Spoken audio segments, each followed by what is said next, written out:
오늘 제 설교 제목은 행하지 아니하면입니다. 오늘 우리가 함께 읽은 성경 본문을 보면 이렇게 말씀합니다. 너희는 도를 행하는 자가 되고 듣기만 하여 자신을 속이는 자가 되지 말라. 누구든지 도를 듣고 행하지 아니하면 그는 거울로 자기의 생긴 얼굴을 보는 사람과 같으니 제 자신을 보고 가서 그 모양이 어떠한 것을 곧 잊어버리거니와 자유하게 하는 온전한 율법을 들여다보고 있는 자는 듣고 잊어버리는 자가 아니요 실행하는 자니 이 사람이 그 행하는 일에 복을 받으리라 하셨습니다. 너희가 도를 행하는 것이 아니라 그저 듣기만 하면 너희는 자신을 속이는 자가 된다. 그 말은 하나님의 말씀을 듣고 행하지 아니하면 자기 자신이 의인인 줄 자신을 속이는 자가 된다는 뜻입니다. 누구든지 도를 듣고 행하지 아니하면 그는 거울에 비친 자기 얼굴을 보고 곧 잊어버리는 자와 같다. 그 말은 하나님의 말씀 듣고 행하지 아니하면 그는 자기가 죄인인지 잊어버리는 자와 같다는 뜻입니다. 그 당시에는 청동으로 만든 거울이 지금처럼 깨끗하게 보이지 않았습니다. 그래서 아무리 거울 앞에서 자기 얼굴을 잘 살펴도 희미하게 보였고 그가 거울을 떠나면 금방 잊어버렸습니다. 그렇게 하나님의 말씀 듣고 행하지 아니하면 자기가 누구인지 잊어버린다는 것입니다. 그러면서 진짜 크리스천은 듣고 잊어버리는 자가 아니라 실행하는 자라고 성경은 말씀합니다. 또 오늘 성경 본문은 이렇게 우리들에게 말씀합니다. 누구든지 스스로 경건하다 생각하며 자기 혀를 제갈먹이지 아니하고 자기 마음을 속이면 이 사람의 경건은 헛것이라. 하나님 아버지 앞에서 정결하고 더러움이 없는 경건은 곧 고아와 과부를 그 환난 중에 돌아보고 또 자기를 지켜 새 속에 물들지 아니하는 이것이니라 하셨습니다. 누구든지 자기가 스스로 경건하다고 생각하면서도 함부로 말을 내뱉으면 그는 자기를 속이는 것이며 그의 믿음까지도 가치가 없다는 뜻입니다. 하나님 앞에서 깨끗하고 순수한 신앙은 어려운 처지에 있는 고아와 과부를 도와주는 것이라는 뜻입니다. 그러니까 어떤 사람이 자기가 신앙심이 있다고 하지만 행함이 없으면 그것은 헛것이라는 뜻입니다. 이렇게 야고보서는 우리들에게 행함을 강조하고 있습니다. 야고보가 이렇게 행함을 강조하는 이유가 있었습니다. 왜냐하면 그 당시에 이단들이 우리가 믿음으로 구원받으니까 아무리 많은 죄를 지어도 괜찮다고 주장하였기 때문이었습니다. 우리가 행함이 아니라 믿음으로 구원받으니까 간음을 해도 구원받는다고 이단들은 주장하였습니다. 그래서 이단들은 우리의 몸이 아무리 죄를 많이 짓는다 해도 우리의 영혼만 깨끗하면 구원받는다고 주장하였습니다. 몸은 죄로 인해 더럽더라도 우리가 믿음만 있으면 구원받는다. 성경에 예수님도 간음한 여자를 정죄하지 않으셨다고 그들은 주장하였습니다. 이런 이단들이 교회 안에까지 들어와 많은 크리스천들에게 간음죄를 짓도록 유혹하였습니다. 특히 교회 안에서 성만찬을 하면서 그들은 포도주에 취해서 서로 유혹하는 일까지 벌어졌습니다. 그래서 예수님의 동생 유다가 그들을 애찬의 암초라고 기록하였습니다. 암초는 바닷속에 숨어 있어서 지나가는 배를 부서지게 만듭니다. 이단들이 교회 안에서 그런 짓을 했다는 것입니다. 그들은 하나님의 은혜를 세귑거리로 바꾸었다고 유다서의 성경은 말씀합니다. 그런 이단의 유혹에 넘어간 어떤 교인은 남의 집에 몰래 들어가 어리석은 여자를 유혹하기까지 하였다고 성경은 말씀합니다. 그런 이단들 때문에 야고보는 오직 믿음만 있고 행함이 없는 믿음은 죽은 믿음이라고까지 말했습니다. 이와 같이 행함이 없는 믿음은 그 자체가 죽은 것이라. 야고보는 또 우리가 의롭다함을 받는 것은 믿음으로만이 아니라 행함도 있어야 한다고 말합니다. 그래서 사람이 의롭다 하심을 받는 것은 믿음으로만이 아니고 행함도 있어야 한다고 야고보는 말합니다. 이로 보건대 사람이 행함으로 의롭다 하심을 받고 믿음으로만 아니니라 했습니다. 그렇다면 우리가 믿음으로 구원받는 것이 아니라 행함도 있어야 구원받는 것입니까? 성경은 우리들에게 행함이 아니라 믿음으로 구원받음을 말씀합니다. 사람이 의롭게 되는 것은 율법의 행위로 말미암음이 아니요 오직 예수 그리스도를 믿음으로 말미암는 줄 아므로 우리도 그리스도 예수를 믿나니 이는 우리가 율법의 행위로서가 아니고 그리스도를 믿음으로써 의롭다함을 얻으려 함이라. 율법의 행위로서는 의롭다함을 얻을 육체가 없느니라 했습니다. 너희는 그 은혜에 의하여 믿음으로 말미암아 구원을 받았으니 이것은 너희에게서 난 것이 아니요 하나님의 선물이라. 행위에서 난 것이 아니니 이는 누구든지 자랑하지 못하게 함이라 했습니다. 그렇습니다. 우리는 율법의 행위가 아니라 오직 예수를 그리스도로 믿는 믿음으로 구원받습니다. 이 세상에 그 누구도 율법의 행위로 구원받을 수 있는 완벽한 사람은 하나도 없습니다. 이 세상의 의인은 하나도 없습니다. 이 세상의 모든 사람들이 다 죄인들입니다.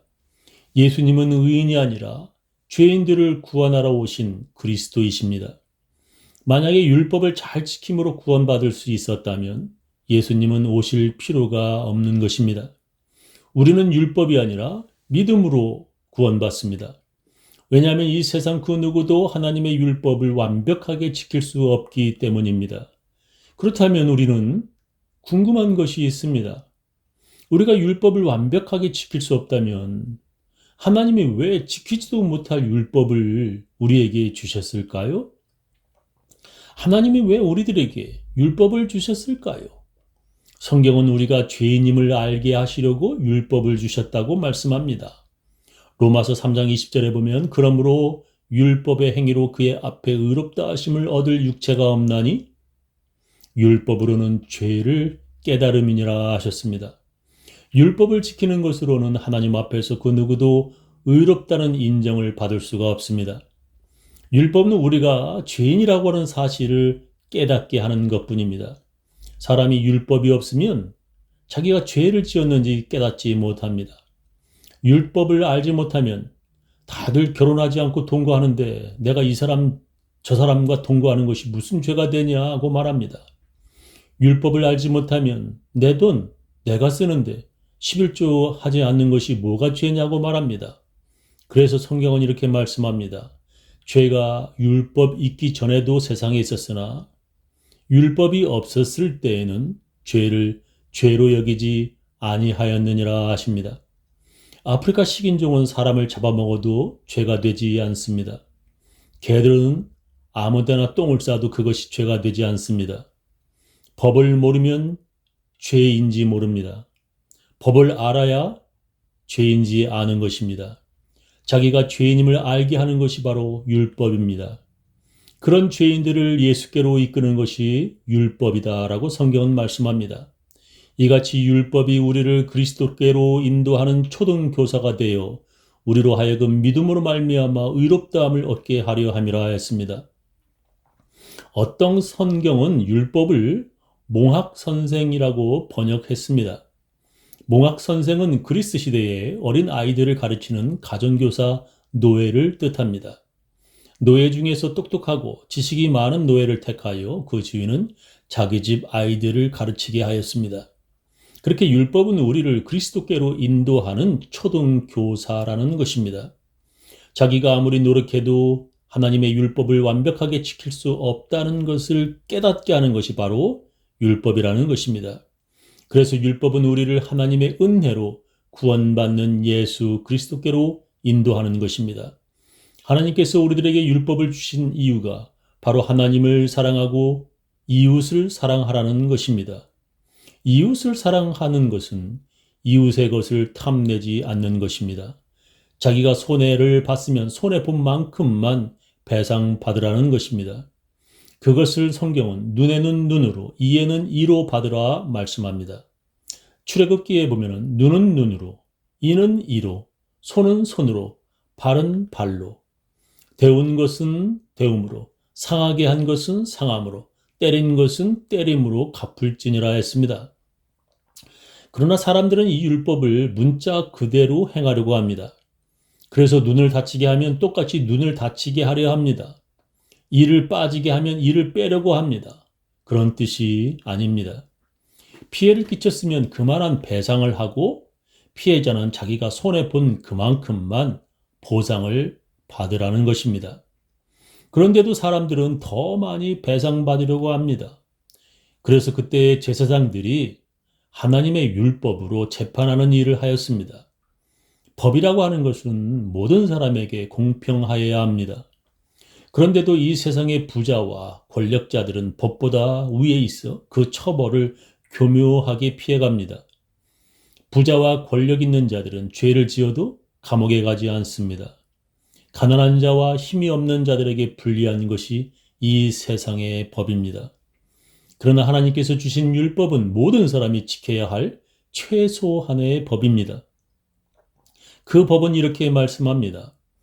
사람을 쳐 죽인 자는 반드시 죽일 것이나 만일 사람이 고의적으로 한 것이 아니라 나 하나님이 사람을 그의 손에 넘긴 것이면 내가 그를 위하여 한 곳을 정하리니 그 사람이 그리로 도망할 것이며 사람이 그의 이웃을 고의로 죽였으면 너는 그를 내 제단에서라도 잡아내려 죽일지니라 했습니다. 고의가 아니라 실수로 사람을 죽인 사람을 위해 하나님의 율법은 피할 수 있는 도피처를 만들었습니다. 구약의 율법은 엄격하지만 그래도 실수한 사람에게는 피할 곳을 남겨두는 따뜻한 법입니다. 하나님의 율법은 사람들이 지키기 너무나 힘든 이상하고 괴팍한 법이 아닙니다.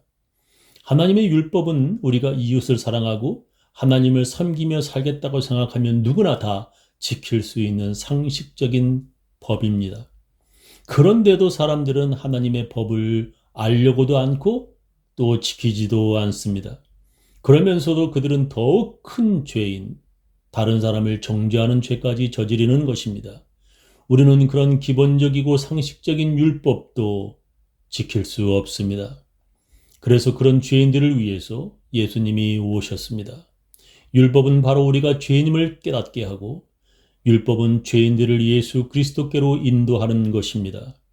우리가 믿음으로 구원받습니다. 그러나 죄인들을 용서하시는 하나님의 은혜로 말미암아 율법을 어긴 우리가 구원받는 것입니다.